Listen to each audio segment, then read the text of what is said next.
Mirëmbrëma dhe njerë të nderuar shikues, ky është edicioni Qendror i Lajmeve. Në studio vazhdoj të jem me kolegun Edvin Paruca. Mirëmbrëma dhe njerë Paruca. Mirëmbrëma Ola, jemi me Ola Bruko në këtë edicion, ndërsa të tjera do të ndjek.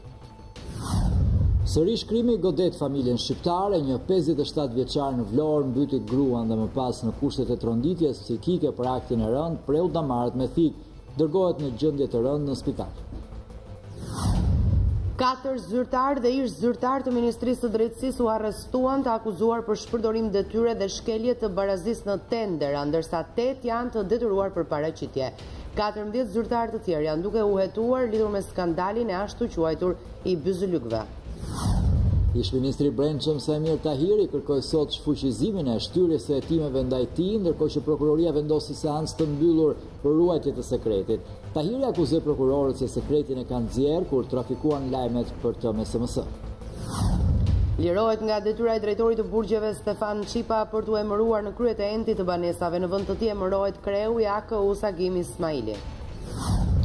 Opozita akuzon policinë se ka fshehur ngjarje në Kavaj ku një vajzë u shantazhua dhe u përdhunua nga disa adoleshentë. Në dëgjesin e zhvilluar në Komisionin e Edukimit, ministri Leshaj tha se policia mori masa që në momentin e parë por nuk bëri publicitet. Presidenti i Kosovës Hashim Thaçi mbështet idenë e korrigjimit të kufive me Serbinë, duke theksuar se kjo nuk do të hapte, por do ta mbyllte kutinë e Pandorës në rajon. Në një intervistë për Zërin e Amerikës, Thaçi foli edhe për mesazhin që i ka dërguar personalisht presidentit Putin se do ta mbështesë Kosovën nëse bie dakord me Serbinë. Në fjalimin parakombit, presidenti amerikan bëri të ditur se takimi i dytë me liderin e Koreas së Veriut do të mbahet më 27 dhe 28 shkurt në Vietnam, ndërsa sa i përket murit të ndarës me Meksikën, Trump është zotuar se ai do të ndërtohet. Papa Francesco pranoi skandalin e abuzimit të murgeshave nga klerikët katolik, të cilët madje i kanë përdorur ato edhe si skllave seksi. Papa tha se një dukuri e tillë ekziston akoma.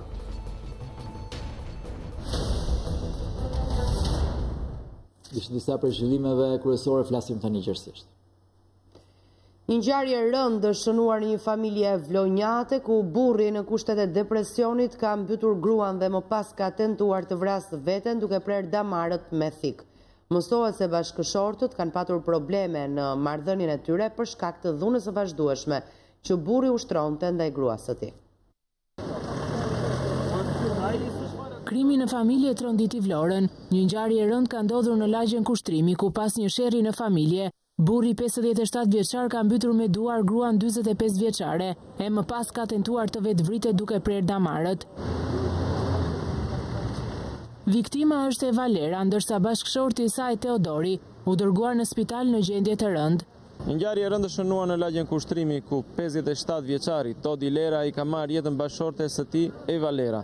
57 vjeçari ka mbytur bashkëshorten dhe më pas nëpërmjet një thike ka prerë damarët e tij. Sipas mjekëve, nuk ka dalë ende nga rreziku për jetën. Nga ana e policisë po kryen hetime se cili ka qenë motivi i kësaj ngjarje, por mësohet se vetë 57 vjeçari ka qenë një njeri tepër agresiv ndaj bashkëshortes. Por bashkëshortja pavarësisht se e ka denoncuar fillimisht, më pas e ka tërhequr denoncimin dhe është rikthyer jetesës me të. 57 vjeçari së bashku me bashkëshorten jetonte vetëm 50 metra larg komisariatit të policisë së Vlorës.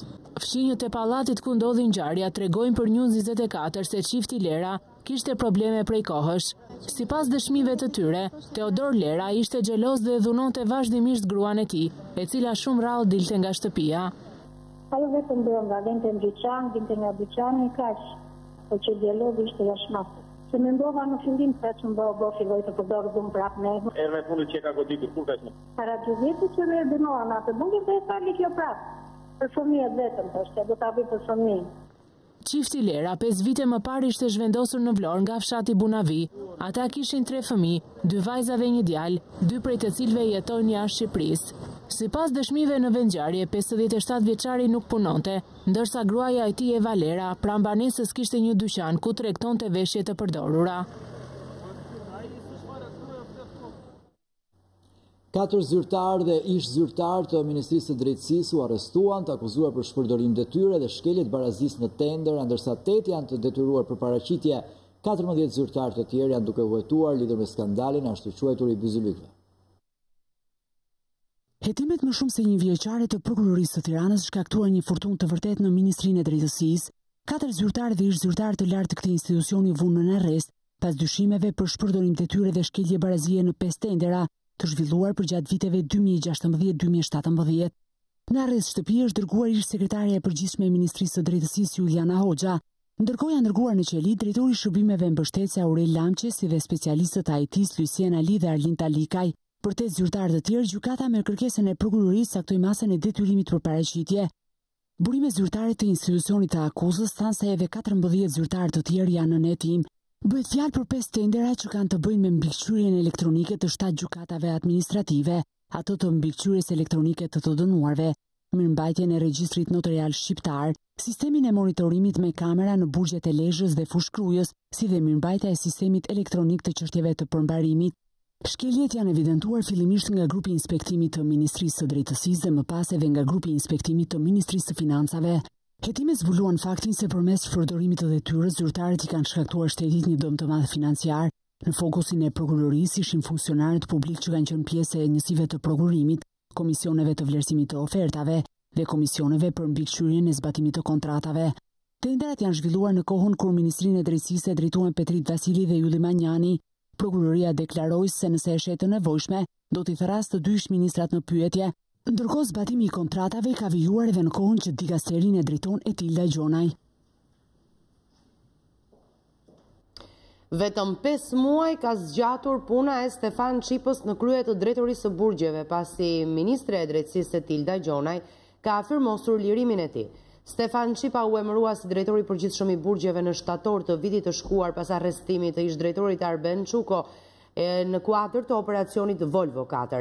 Ende nuk ka një motiv zyrtar nga dikasteri i drejtësisë për arsyet e lirimit të Çipës, por i menjëhershëm ka qenë zëvendësimi i tij. Në krye të burgjeve ministria ka afirmosur emrin e Agim Ismailait, i cili ka qenë më parë drejtori i autoritetit kombëtar të ushqimit, që tani do drejtohet nga Agron Hetoja, ndërkohë Stefan Çipa merr drejtimin e entit kombëtar të banesave.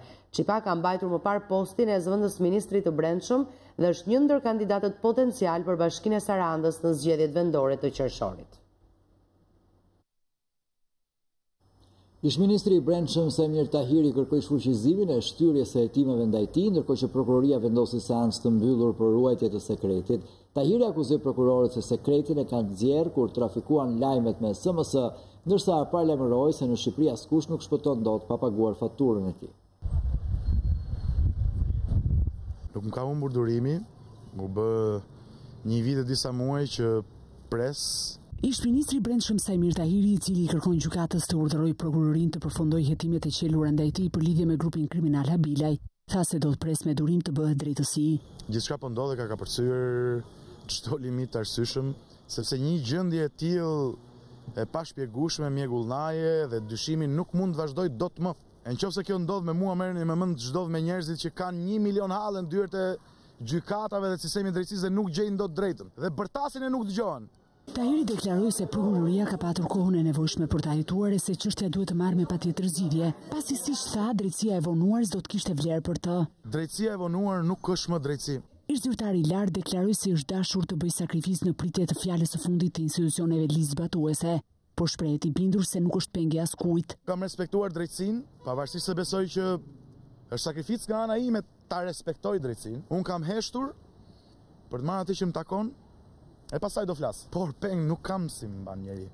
Ish-ministri Tahiri bëri thirrje institucionit të akuzës të hetojë për nxjerrjen e sekretit për çështjen e tij, sepse siç tha çdo detaj është bërë publik në media. Sipas tij, prokurorët të caktuar kanë përhapur sekretin përmes mesazheve dërguar gazetarëve, fakte të cilat deklaroi se i disponon dhe mund t'i bëjë publike. Samir Tahiri kërkon nga gjykata të shfuqizojë vendimin e prokurorisë për zgjatjen e afateve të hetimit edhe me 3 muaj të tjerë. Ai këmbgul se institucioni i akuzës nuk ka më asnjë veprim hetimor për të kryer dhe po e zvarrit qëllimisht çështjen. Megjithatë, gjykata nuk mori një vendim këtë të mërkurë për shkak se kërkoi dokumenta shtesë nga prokuroria. Vendimi pritet të shpallet të hënën e ardhshme. Por teksa largohej nga gjykata, Samir Tahiri bëri një paralajmërim të fortë. Ka kohë për të gjitha. Në këtë vend që jemi ne, nuk kalon njeri pa marrë faturën që i takon. Partia Demokratike akuzon Ramën se po përpiqet të zvarrisë hetimet për ish-ministrin e Brendshëm Sajmir Tahiri pas prokurorisë edhe në parlament. Akuza erdhi pas refuzimit të kërkesës së Partisë Demokratike për ngritjen e komisionit që do të hetonte rolin e Tahirit në kultivimin dhe trafikimin e drogës. Partia Socialiste ka rrëzuar kërkesën e Partisë Demokratike për një komision të ri hetimor për kultivimin e drogës dhe rolin e ish-ministrit të Brendshëm Sajmir Tahiri. Argumenti i majorancës është se i duhet më shumë kohë për të shqyrtuar kërkesën dhe marrë një vendim, ndërkaq Selia Blu ka reaguar nëpërmjet nënkryetarit të saj Edmond Spaho. Sipas Spahos, Edi Rama po tenton të zvarrisë hetimet për Sajmir Tahirin pas prokurorisë dhe në parlament. Skema për të zvarritur hetimin parlamentar për Sajmir Tahirin dhe lidhjet e tij me trafikun e drogës është e njëjta që po ndiqet edhe në prokurori. Për te i shohut të ndiqni në ekrane për afate të reja e hetimi apo ankesa falco kundër prokurorisë, gjithçka është një skemë e mirë përcaktuar. Ka vendosur parlamentin ku zvarrit dhe i mohon opozitës të drejtën për komision hetimor, ka vendosur prokurorin ku bëhet show me të vërtetën që shqiptarët e kanë mësuar prej kohësh. Se Edi Rama, Sajmir Tahiri, Vangjush Dako, Damian Gjiknuri dhe pjesa tjetër e bandës kanë blerë zgjedhjet me paratë e drogës. Prandaj 16 shkurti është dita që t'i japim fund kësaj maskarade dhe të bashkohemi për të mos lejuar asnjë nga këta bashkëpunëtorë të krimit që të marrin peng të ardhmen tonë dhe të ardhmen e fëmijëve tanë. Para disa ditësh majoranca rrëzoi kërkesën e opozitës për të shtyrë punën e komisionit hetimor Tahiri. Sipas shumicës, ligji nuk jepte më hapësirë për shtyrje afati dhe i kërkoi Partisë Demokratike të bënte një kërkesë për një komision të ri hetimor, kërkesë e cila u depozitua më 1 shkurt. Opozita akuzon policinë se ka fshehur ngjarje në Kavaj, ku një vajzë u shantazhua dhe u përdhunua nga disa adoleshentë. Në dëgjesëm në Komisionin e Edukimit, ministri Sandro Leshaj tha se policia mori masa që në momentin e parë, por nuk u bë publicitet. Më herët në komision ishin dhe rektorët e universiteteve, të cilët kërkuan më shumë buxhet. Opozita akuzoi policinë se ka mbajtur të fshehur ngjarjen e rëndë të përdhunimit të 14 vjeçares në Kavaj, derisa ish-kryeministri Sali Berisha e denoncoi në Facebook. I thirrur në Komisionin e Medias, ministri i Brendshëm Sandro Leshaj, tha se policia ka marrë masat që në momentin zero, por nuk ka dashur t'i bëjë publicitet kësaj ngjarje të shëmtuar. Që policia e shtetit ka reaguar në çast me profesionalizëm dhe me përgjegjësi. Nuk ka bërë publicitet, me koshiencën më të plotë se kjo çështje nuk meriton publicitet, po meriton përgjegjësi për të zgjidhur. Ministri i Brendshëm e pranoi vetë që ngjarja kishte ndodhur, nuk ishin informuar se i kishte quajtur publicitet pavarësisht se ishte krim monstruoz, pra e pranoi vetë që kishte fshehur krimin. Ja kishte fshehur se me çfarë kadri ministri përcakton kush është publicitet dhe kush nuk është, do ka detyrim policia të informojë publikun. Po mërziteni se po fshehet në histori. Tash mua vetë ka mundësi që kam fshehur krimin. Jo, se mbyllun po Ministri Leshaj u pyet në komision edhe për dhunën që sipas Partisë Demokratike është ushtruar nga policia mbi studentët e disa universiteteve, por akuza nuk u pranua nga ministri Leshaj. Policia e shtetit nuk ka atakuar askënd. Dhe deri sot ne nuk kemi asnjë kallëzim nga askush i cili të ketë referuar në polici apo në prokurori, qoftë edhe një rast të vetëm për ushtrim dhune nga policia ndaj studentëve. Më herët në Komisionin e Medias ishin rektorët e universiteteve publike të Shqipërisë, të cilët kërkuan më shumë buxhet për universitetet e tyre. Universiteti i Tiranës ka një buxhet për sa i përket mbulimit të pagave shumë të vogël që mbuloi me pagat, më falni, me tarifet e studentëve dhe kam kërkuar në këtë komision që të mbulohet 100% nga buxheti i shtetit, gjë e cila nuk është bërë në buxhetin ana financiare. Faktikisht me kemi pasur si vjet granti është relativisht shumë pak mi ulët se vjet. Teksa antarët e komisionit i vunë përpara pyetjeve se si janë shpenzuar të ardhurat, rektorët nuk u përgjigjen, duke kujtuar se ligji i arsimit të lartë krijon 2 linja, një akademike për të cilën kujdeset rektori dhe atë financiare nën kujdesin e administratorit. Rektorët thanë se zgjidhjen e problemeve nuk e shikojnë vetëm tek vetja, por edhe tek politika e cila sipas tyre duhet të bashkohet në qëndrim. Emisioni dritare me Rudinën zbardhi dje dosjen e prokurorisë për përdhunimin e një vajze 14 vjeçare nga 8 shok të shkollës në Kavaj. Historia u zbulua nga sanitarja e shkollës, e cila pa një mesazh në telefonin e të birit, ku njëri nga djemtë i kërkonte një dhomë bosh për t'u takuar me të miturën. Në emision pati debate të forta mbi rolin e familjes dhe shkollës në edukimin e fëmijëve tanë. Dritare me Rudinën zbardhi mbrëm detaje nga dosja hetimore e përdhunimit të vajzës 14 vjeçare në Kavaj, të cilat i konfirmoi edhe psikologu Edmond Dragoti. Sipas informacioneve të silla në studio, shkolla e vajzës ka patur dini për ngjarjen e rëndë, por përveç njoftimit të nënës nuk ka bërë asnjë hap tjetër. Ka qenë madje punojse e pastrimit në shkollë ajo që zbuloi çfarë po ndodhte me vajzën. Pastrusja tek telefoni i djalit vet, pastrusja e shkollës, gjeti një mesazh nga këto djemt që kërkonin një shtëpi për të kryer aktin e përdhunimit e radhës. E njoftoi drejtoreshën, ajo mësuesen kujdestare, thirrën vajzën, vajza nuk pranoi, referuan dhe kërkuan të jamën, e jema nuk pranoi të hapej problemi, kërkuan të jatin, derisa, domethënë ishte një këmbgulje vazhdueshme dhe kjo është një gjë pozitive. Të ftuarit debatuan mbi rolin e familjes dhe të shkollës në edukimin e të rinjve. Të gjithë kanë thënë dhe të vjetrit kanë thënë që fëmia, jo më fal, fëmia rritet pa probleme nëse rritet në mes të dashurisë. Shmëruan mua në shkollë. Ka një oficer sigurie, ka roje shkolla, ka funksionojnë pra të gjitha, nuk funksionojnë.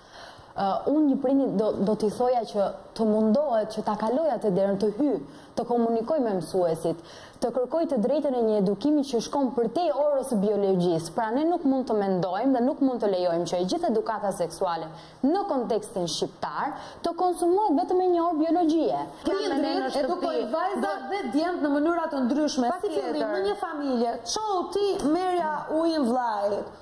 Çohu se je vajzë e vllai kur i po shef televizor. Ka pa vllai nuk vajza, çfarë ndryshimi kanë? Gjatë emisionit ishin të panumërta mesazhet e shikuesve nga Facebook dhe Instagram, të cilët shprehin shqetësimet e tyre për situatën e familjes dhe arsimit në Shqipëri. Në këto 10 mesazhe, shumica janë publike. Ktu dhe Mikaloni mos kush vë emrin nuk ka problem. Të gjithë flasin për realitet që unë nuk e njoh. Tani hajde më tregoni shu apo jo. Që është? Bulizëm, hashash, marrëdhënie seksuale në shkollë. Në emision të ftuarit folën edhe për rrugët se si duhet të dalë shoqëria shqiptare nga kjo situatë, duke veçuar si më të rëndësishmin komunikimin mes njëri tjetrit. Është një shoqëria shqiptare që i ka munguar historikisht dhe do t'i duhet nuk e di se sa kohë që të rimarri një modus vivendi tjetër, që është komunikimi. Ne na mungon komunikimi, para ishte fjala, thot Bibla. Biznesmeni Artur Gjeka rrëfen për News24 se si u dhunua nga personi me të cilin kishte një kontratë qeraje për aktivitetin ku ushtronte veprimtarin. Shkelja e kontratës përfundoi në dhunë ndaj Gjekës, i cili i thotë se kërcënimet ndaj tij kanë qenë të përsëritura. Prishja një kontrate e qeraje ka përfunduar në konflikt dhe dhunë. Konflikti ka nisur një vit më parë dhe përfundoi me dhunë ndaj biznesmenit të përpunimit të produkteve bujqësore dhe blegtorale në Shijak, Artur Gjeka. A i tregon se biznesmeni Ndriqim Arapaj, i cili në shtator të vitit 2017, i kishte dhënë një ambient me qera për 5 vite, në shkelje të kontratës i kërkoi të mbyll aktivitetin brenda 2 ditësh. Zotëria ka ardhur në qershor tek restoranti dhe duke godit me shelma arkat, punën dhe gjithçka që bëj aty mrena, më tha mu që ti duhet ta lirosh lokalin, tha për 2 ditë, sepse unë tha fitoj shumë lekë te ky lokal, bëra gabim që ta dhash ty, u bëra pishmanit të zotëri, ti nuk mund të më heqësh mu nga puna që unë ushtroj për 2 ditë. Ti duhet më lajmërosh mu të paktën siç e kemi kontratë 45 ditë përpara. Unë u drejtova policisë. E vetme gjë që kam kërkuar policisë që zotëria të më lej kohë që mos më ngacmoj. Sipas biznesmenit, pretendimet e Arapit se Gjeka mban ende ambientet e dhëna me qera dhe se është debitor për 6 muaj janë të pavërteta. Që nga gushti, unë jam largu nga e objekt. Paradoksi në kërkesat e ati është që zotëria thotë që unë vazhdo kam pas kam ambientin me qera, kur unë nuk hyj akoma ke objekti, ndërsa zotëria ka ndërtu katin e dytë ke objekti. Si mundet ai zotëri që nuk e pas ka objektin, të ndërtoj katin e dytë të objektit? Edhe pse ka depozituar 5 denoncime në komisariatin e Shijakut, Gjeka nuk e kupton se përse dhunuesi i tij vijon të jetë i lirë. Nuk ka asnjë justifikim për dhunën. Më vjen çudi që dhe pse ka ndodhur 5 raste denoncimesh, vjedhje, mbyllje objekti, rraje etj. Personi vazhdon është akoma i lirë. Ishte ish kryeministri Berisha i cili postoi një video në Facebook ku dëshmohej dhuna ndaj biznesmenit Artur Gjeka në makinën e tij. Berisha shkruante se në qendër të Shijakut, biznesmeni është dhunuar nga një i fortë, i cili e ka gjobitur 5 herë atë, por policia e lë të lirë.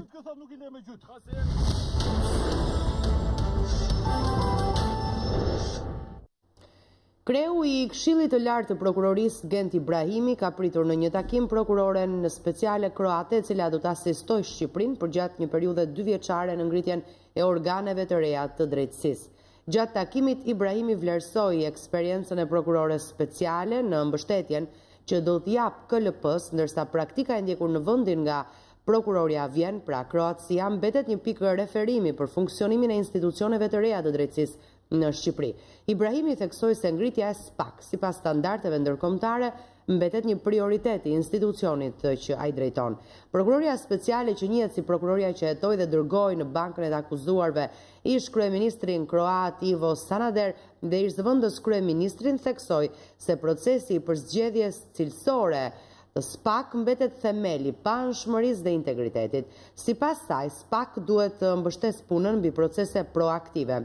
Ndërkohë, KLP njoftoi se ka shtyr deri më datë 21 shkurt afatin për aplikimin e prokurorëve në SPAK. Ky afat, sipas vendimit të mëparshëm, përfundonte nesër, pra më datë 7. Deri tani kanë aplikuar 15 prokurorë.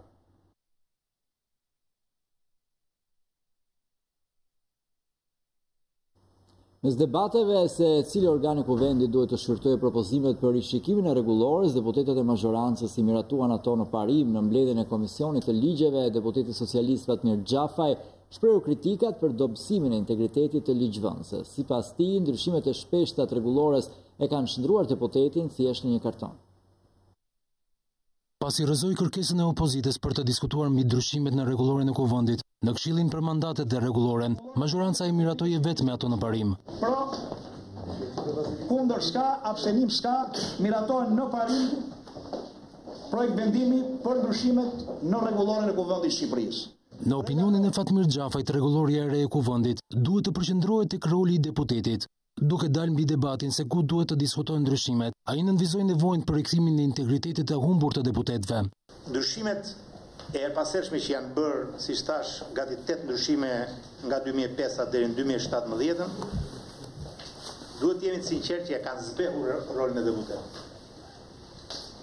Deputetët janë më shumë sot jashtëruar në kartona, se sa në persona me integritet për fjalën, për përfaqësimin e zgjedhjeve të tyre dhe në ndikimin që kanë në procesin ligjvënës të parlamentit.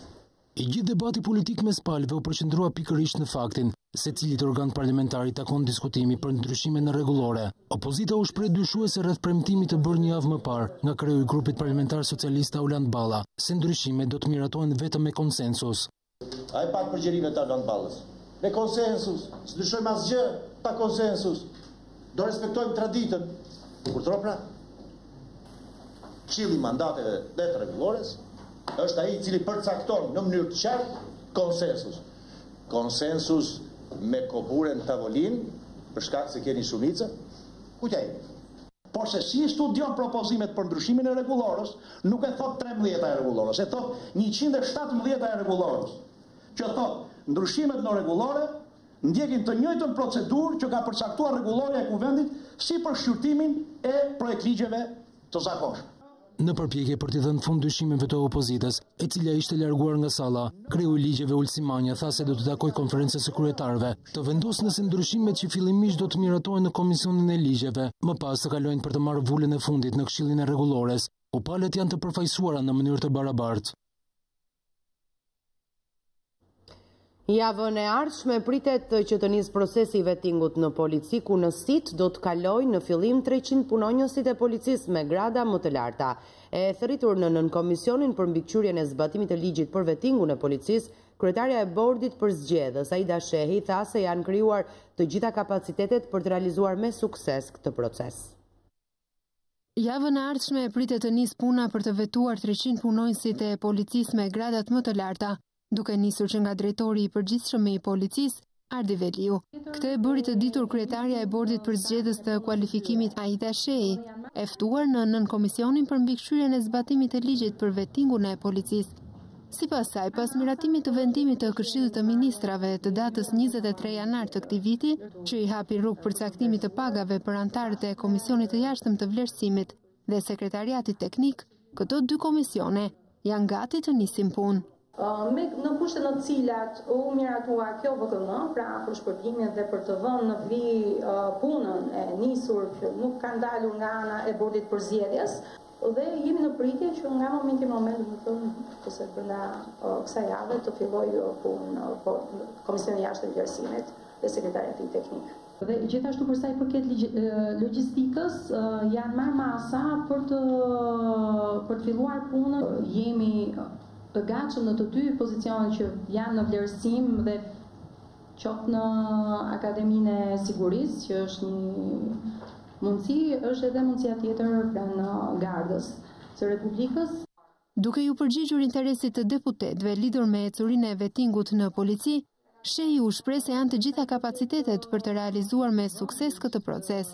Vettingu në polici ishte një nismë e Ministrisë së Brendshme, që synon pastrimin e policisë nga punonjës të cilët kanë lidhje me krimin, apo që nuk justifikojnë pasurinë e tyre, për të krijuar një trup policore me integritet dhe të pacënueshëm. Të mërkure gjenë vendin pa drejtuesit kryesor të shtetit. Presidenti, kryeministri dhe kreu i parlamentit ndodhe në vizita zyrtare jashtë vendit dhe zyrtari më i lartë që ndodhet në Tiranë është zëvendës kryeministri Erion Braça. Kjo cilësohet një shkelje protokollare, pasi vizitat zyrtare duhen planifikuar që një prej drejtuesve më të lartë të vendit të jetë në territorin e Shqipërisë. Është shkelur protokolli i shtetit, konkretisht kapitulli 4, ku thuhet protokolli i shtetit vjet në dieni paraprakisht për çdo lëvizje të 3 personaliteteve kryesore jashtë të shtetit. Vizitat koordinohen në mënyrë që të mos jenë të 3 njëkohësisht jashtë vendit në të njëjtën kohë. Presidenti Ilir Meta ndodhet për një vizitë zyrtare në Shtetet e Bashkuara të Amerikës. Kreu i kuvendit Gramoz Ruçi, shoqëruar edhe nga kreu i grupit socialist Roland Balla, ndodhet në Gjermani, ku po zhvillojnë disa takime zyrtare, ndërkohë kryeministri Rama nga data 5 deri në datën 7 do të jetë për vizitë në Emiratet e Bashkuara Arabe. Por kjo nuk është hera e parë që zyrtarët e lartë të shtetit shkelin protokollin dhe zhvillojnë vizita jashtë territorit të vendit, duke lënë vendin pa një drejtues zyrtar kushtetues.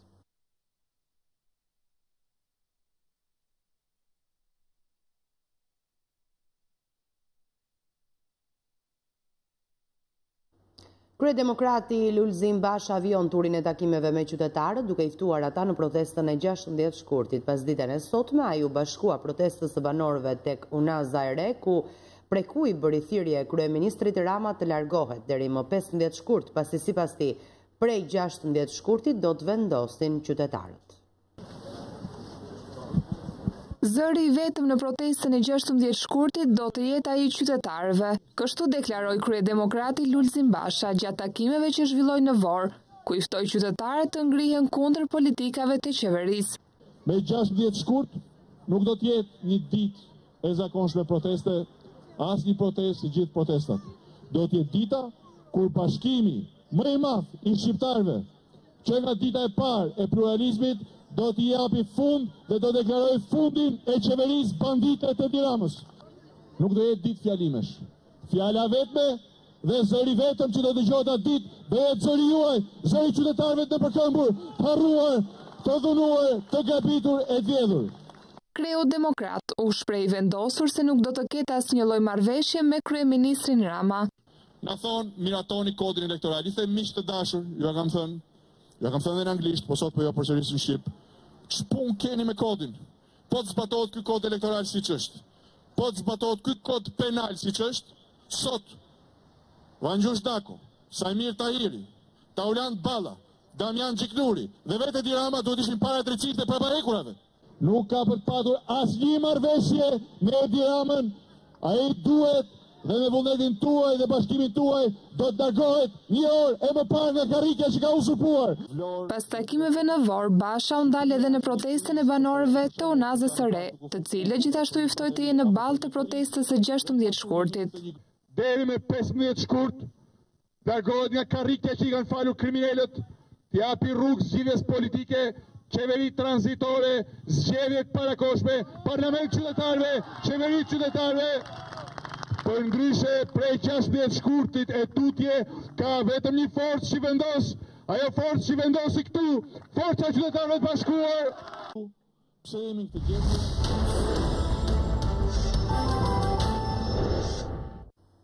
Rënja e vazhdueshme e euros në tregun e këmbimit valutor në vend ka ndikuar në uljen e normës së inflacionit, duke çuar atë në nivelin 1.8%. Guvernatori i Bankës së Shqipërisë Genseko njoftoi se rënja monedës europiane do të vijojë deri në muajin qershor të këtij viti.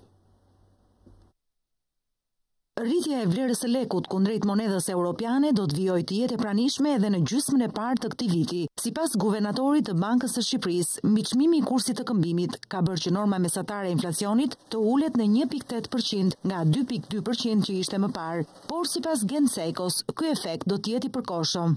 Norma mesatare e inflacionit zbriti në 1.8% gjatë tremujorit 4, krahasuar me nivelin e 2.2% në një tremujor paraardhës. Kjo rënje pasqyroi goditjet përkohshme të ofertës dhe përcjellje më të plotë në inflacion të efektit frenues që vjen nga mbiçmimi i kursit të këmbimit. Ky efekt do të vijojë të jetë i pranishëm edhe gjatë 6 muajit të parë të vitit 2019, por ai pritet të shuhet në periudhën pasuese.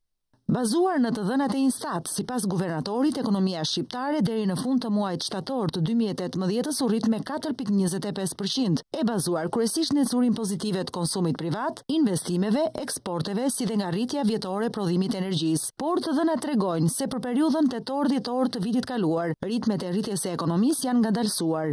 Analizat tona sugjerojnë se ky ngadalësim pasqyron një kontribut më të ulët të prodhimit të energjisë elektrike dhe pritet të jetë i përkohshëm. Banka e Shqipërisë vlerëson se ekonomia do të vijojë të rritet gjatë 3 viteve të ardhshme. Megjithatë, guvernatori i Bankës Qendrore në vend, pas mbledhjes mujore të Këshillit Mbikëqyrës, përsëriti thirrjen për vijimin e reformave strukturore nga ana e qeverisë si mjeti më i mirë për nxitjen e rritjes së qëndrueshme dhe afatgjatë të ekonomisë vendase. Ish guvernatori i Bankës së Shqipërisë Ardian Fullani ka marrë një post të rëndësishëm në Bankën Qendrore Malazeze. Guvernatori i Bankës Qendrore të Malit të Zi, Zukic, ka miratuar krimin e bordit këshillues të Bankës Qendrore të Malit të Zi me 11 antar, pjesë së cilit është edhe Fullani.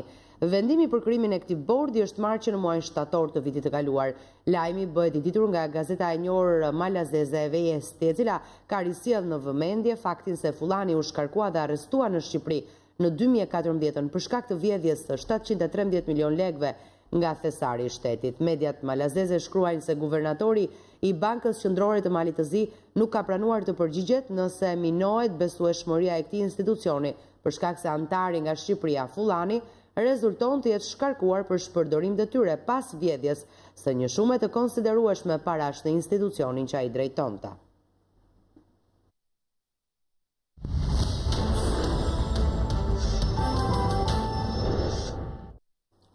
Një tjetër fakulteta e histori filologjisë ka vendosur të bojkotojë mësimin. Asambleja e pedagogëve vendosi për të mos u futur në mësim deri të premten, ndërsa në javët në vijim do të protestohet një herë në javë. Ndërsa Fakulteti i Shkencave Sociale ka ndërprer grevën 3 ditore dhe nesër do të rinisë mësim. Pedagogët e Fakultetit të Histori Filologjisë vendosën të bojkotojnë mësimin deri në fund të kësaj jave, ndërsa më pas, bojkoti do të bëhet një ditë në javë. Vendimi u mor unanimisht në asamblenë e jashtëzakonshme të pedagogëve të këtij fakulteti. Sipas dekanit Sabri Laçi, protesta do të vijojë në mjediset e fakultetit, ku do të jenë të gjithë në institucion për pa zhvilluar mësim. U vendos që kjo javë të shpallet javë proteste dhe në vijimsi, në javët që vinë, protestat vazhdojnë një ditë në javë, sipas një kalendari, javën e parë të hënën, të dytën të martën e me radhë, dhe do të vijojë derisa të kemi gjetur përgjigje për problemet që kemi shtruar. Pra është një formë proteste pa limit. Dekani Laçi tha se pedagogët mbështesin protestën e studentëve derisa të ketë reagim nga qeveria për ndryshime thelbësore në ligjin e arsimit të lartë, por edhe respektim të autonomisë universitare. Lidhur me respektimin e lirive akademike, me respektimin e universitetit, me zgjidhjen e gjitha problemeve të tjera që ngërthen ligji i arsimit të lartë, që është në fuqi. Kemi vënë re që nuk ka një predispozicion të shprehur nga institucionet. Ligji i arsimit të lartë nuk është i shkruar në gur, që thotë edhe ai mund të ndryshojë.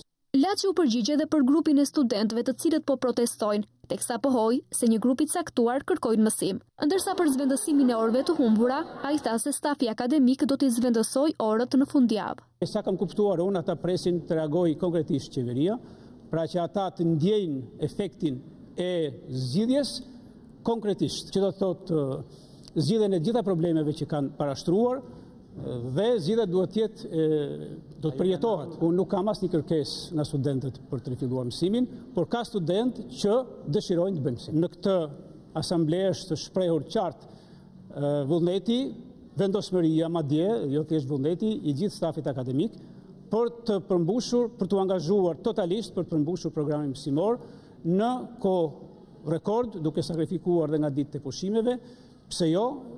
Pra, me qëllim që studentët të marrin gjithë sasinë e njohurive që kanë parashikuar programet. Asambleja e trupës akademike e Fakultetit të Histori Filologjisë zgjodhi grupin e punës për menaxhimin e protestës, zgjodhi grupin e punës për përfaqësimin në komisionet parlamentare nëse kërkohet një gjë e tillë, si dhe grupin e punës për ringjalljen e sindikatës, e cila nuk është aktivizuar qysh nga viti 2014. Pas 3 ditësh grev, Asambleja Pedagogëve të Fakultetit të Shkencave Sociale ka vendosur që të njëjtën të rinisë procesi mësimor. Asambleja Pedagogëve doli me një sër vendimesh, si nisja një peticionit të përbashkët, pedagogë, student dhe qytetar, drejtuar qeverisë për shfuqizimin e ligjit të arsimit të lartë. Koordinimi veprimeve me pedagogë të fakulteteve të tjera të Universitetit të Tiranës për të kundërshtuar këtë ligj dhe nevojën për një ligj të ri, si dhe për shkallëzim të hapave ligjor deri në referendum kombëtar. Asambleja vendosi vazhdimin e veprimeve drejt organizimit sindikalist të pedagogëve dhe personelit administrativ. Gjithashtu vendos për nisjen e një procesi të reformimit të brendshëm të fakultetit, me diskutime të formalizuara në asamble dhe takime periodike me studentët.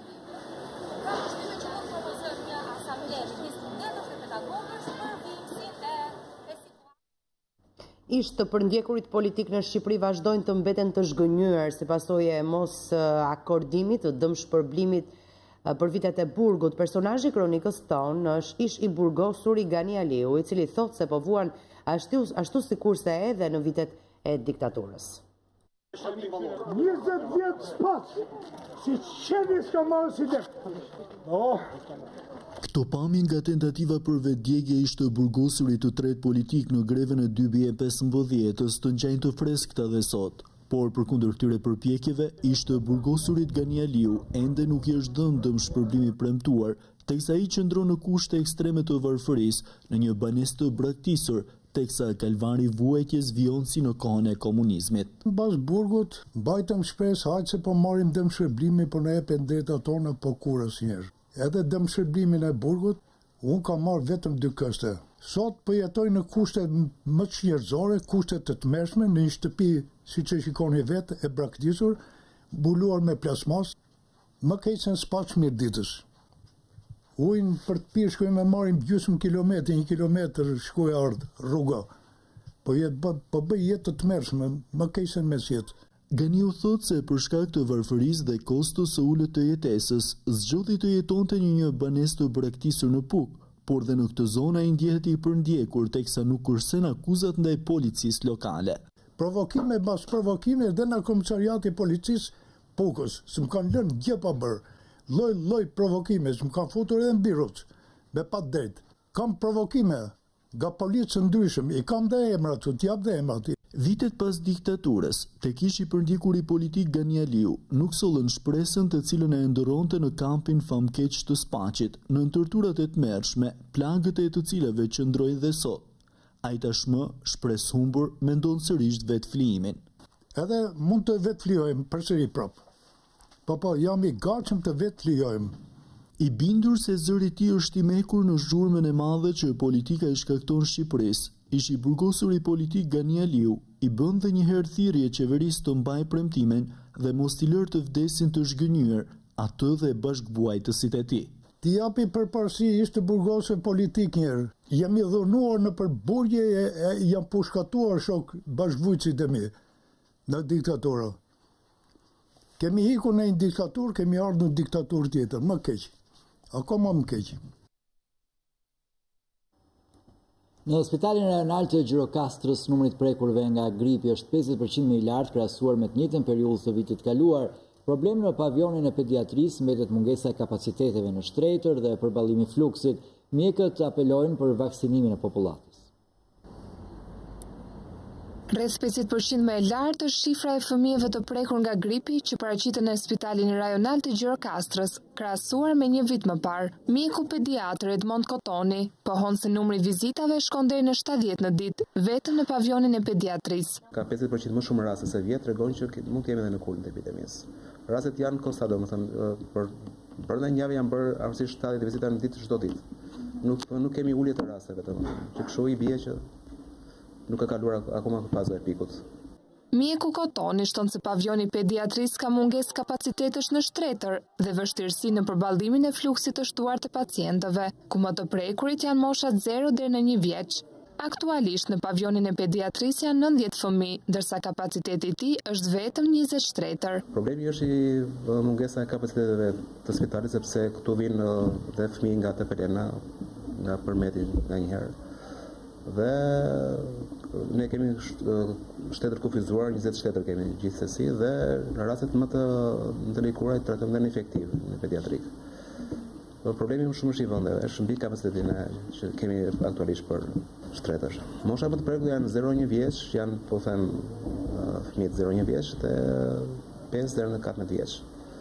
Nga ana tjetër, për shkak të virozave gripale, shefi shërbimit epidemiologjik në Gjirokastër, Arenz Ibrahimi, apelon për vaksinimin e popullatës. Thirrja të gjithë të sëmurëve, sidomos ata që janë me sëmundje klinike që të bëjnë patjetër vaksinën e gripit, po ashtu dhe të gjithë nënave me fëmijë, u këshilloj që edhe ato të bëjnë dhe vaksinën, sidomos edhe për fëmijët që janë 0 deri në 5 vjeç të vaksinohen patjetër me vaksinën e fruthit, por edhe për vaksinën e gripit. Temperaturat e ulta, ndryshimet klimatike dhe zhvillimi i viruseve sjellin rritje të numrit të pacientëve të infektuar me viruset stinore. Këtë periudhë gripi që po qarkullon është AH1N1. Doktor Ardian Jorgji, pneumonog në Spitalin Amerikan, na njeh me grup moshat më të rrezikuara dhe shenjat e para të virozave stinore. Temperaturat e ulta të stinës, ndryshimet klimatike dhe zhvillimi i viruseve mikrobiale sjellin rritjen e numrit të pacientëve të infektuar me viruset stinore. Këtë periudhë, gripi që po qarkullon është AH1N1, i cili shoqërohet me temperaturë, koll, probleme respiratore, diare dhe të vjella. Doktor Ardian Jorgji, pneumolog në Spitalin Amerikan, na njeh me grup moshat më të rrezikuara dhe shenjat e para të virozave stinore. Fëmijët në moshën 5 vjeç, mosha e tretë mbi 65 vjeç, shtatzanet, individët me sëmundje kronike, dopsi trupore, dhimbje e muskujve, dhimbje të artikulacioneve, dhimbja e kokës, mungesa e oreksit. Sipas doktor Jorgjit, duhen evituar vendet me grumbullime të shumta personash dhe gjithashtu duhet kujdes i madh për higjienën e ajrit ku qëndrojmë. Një nga arsyet kryesore për të mos thënë më kryesorja e epidemive të stinës janë ambientet e mbyllura, jo të aerosura mirë, me shumë njerëz të grumbulluar aty. Doktor Jorgji këshillon se si duhet të veprojmë në rastet kur jemi të infektuar për të evituar infektimin e personave që na rrethojnë dhe rastet se kur duhet i drejtohemi mjekut. Mënyra si kollitemi apo të shtim, më e thjeshtë. Kollitemi apo të shtim në këtë formë. Kujdesemi të mos kontaminojmë duart, ulim dozën ngarkesën virale, kufizojmë kontaminimin e objekteve që kemi përreth. Për ditën e parë, të dytë, mbas edhe të tretë, do këshilloja të bëjmë mjekun e vetvetes. Po pam që mbas ditës së tretë të katërt kemi një vlerësim për veten tonë që po përkeqësohemi, atëherë duhet patjetër këshilla e mjekut.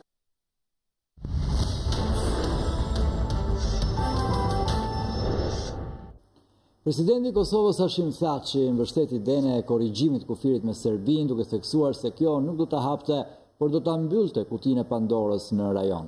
Në një intervistë për Zërin e Amerikës, Thaçi foli edhe për mesazhin që i ka dërguar personalisht presidenti Putin se do ta mbështesë Kosovën nëse bie dakord me Serbinë.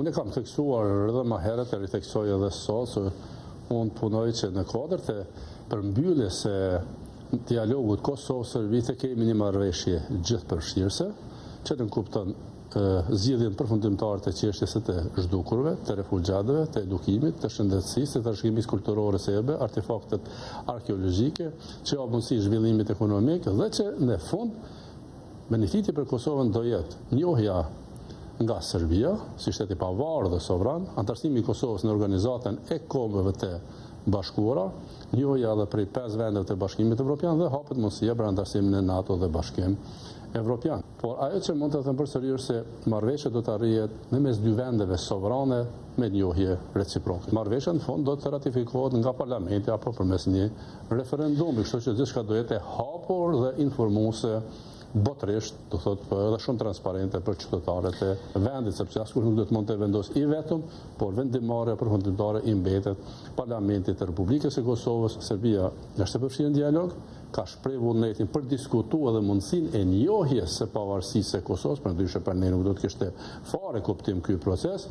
Por në të njëjtën kohë edhe Rusia ka dërguar mesazhin se nëse palët merren vesh, ne do ta mbështesim, gjë të cilën ma ka konfirmuar edhe mua personalisht presidenti Putin, por edhe përmes zëdhënësit të Kremlinit. Tjetër, ata që flasin për kutinë e Pandorës, kutia e Pandorës është e hapur në Ballkanin Perëndimor, unë mendoj si një marrëveshje pasore e mbyll kutinë e Pandorës